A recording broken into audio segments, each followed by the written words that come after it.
ফের রেশন দুর্নীতি। এবার উপভোক্তাদের প্রাপ্য রেশনের মাল তুলে নেওয়ার অভিযোগ উঠল রেশন ডিলারের বিরুদ্ধে। দুর্নীতির অভিযোগে রেশন দোকানে তালা, বিক্ষোভ। রেশনে মাল কম দেওয়ার অভিযোগ এনে গ্রামের বাসিন্দারা রেশন দোকানে তালা দিয়ে বিক্ষোভ শুরু করলো। অভিযুক্ত রেশন ডিলারের নাম অশোক বিশ্বাস, অসীম বিশ্বাস ও অসিত কুমার বিশ্বাস। মঙ্গলবার সকালে ঘটনাটি ঘটেছে বনগাঁ থানার মুড়িঘাটা কেউটিপাড়া এলাকায়। এখানকার ডিলারশিপ অশোক বিশ্বাস, অসীম বিশ্বাস, অসিত বিশ্বাস, এরা দীর্ঘদিন ধরে এখানে মাল দেয় না, মাল চুরি করে খায়। সাধারণ জনগণ আসতে গেলে তাদের সঙ্গে খারাপ দুর্ব্যবহার করে, মাল দিতে চায় না। আমাদের এক ভদ্র মহিলা, আমার পিসি, তার 3.5 বছরের অন্তর্দায় মাল, তিনি হাঁটাচলা করতে পারে না, তার মাল 3.5 বছর মাল দেয় না, মালটা মেরে খেয়েছে। স্থানীয় বাসিন্দারা রেশন দোকানে বিক্ষোভ শুরু করলে গ্রাহকদের রেশন না দিয়েই পালিয়ে যায় ডিলাররা। অভিযোগ, কোনো পরিবারের সদস্য বাড়িতে 2 মাস না থাকলেই তার প্রাপ্য মাল বন্ধ করে দেয়।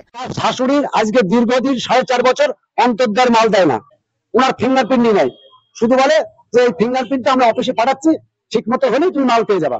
এই করে 4.5 বছর কাটাচ্ছে। এবার যখন এই ভদ্র মহিলা ভিডিও গেছে, ভিডিও থেকে বলছে আপনার শাশুড়ির মাল প্রতি মাসে উঠছে, এসে আমরা ধরে ও সব স্বীকার করে, তার ভিডিও ফুটেজ আছে। অভিযোগ, দুর্গারানী হালদার নামে এক বৃদ্ধা রেশনের 3.5 বছরের মাল তুলে নিয়েছে এই ডিলার। বিডিও অফিসে লিখিত অভিযোগ জানানোর পর সেই ঘটনা জানতে পারে। পরে সেই মাল নতুন করে দেবার কথা বললেও পরে তা দিতে অস্বীকার করে। আমার শাশুড়ির জন্য যে মালটা তুলতে এসেছিলাম, প্রত্যেক ফিঙ্গারপ্রিন্টটা প্রত্যেক মাসে ফিঙ্গারপ্রিন্ট নিয়ে নেয়। নেওয়ার পর খাতায় যখন টিপস হয়ে যায়, তখন আমার হচ্ছে গিয়ে মনে সন্দেহ লেগেছে। আমি বলছি এরকম নিলে কেন? তখন বলে তোমাদের ভিডিও নিয়ে যাবো, এখান থেকে সইটা কেন নিলে? তখন আমার মনের মধ্যে সন্দেহ লেগেছে বলে আমি ভিডিও চলে যাই। গিয়ে যখন ভিডিও যে অবজেকশন করেছি, তখন বললো যে মাল প্রত্যেক মাসেই ওটা, মাল দেয় না কেন? 4.5 বছর, তারও বেশি, কিন্তু 4.5 বছর ওরা মাল পাইনি। আমার শ্বশুর অসুস্থ ছিল, শ্বশুরের মালটাও তো পাইনি। শ্বশুর মারা গেছে 4.5 বছর। আমার ভিডিও গিয়ে শুনলাম, বললো এই 2 মাস কাটা গিয়েছে। তাহলে ওকে আছে, তাহলে শ্বশুর মারা গেছে বলে আমার কোনো অভিযোগ নেই, কিন্তু শ্বশুর নাম সিধা মালদার।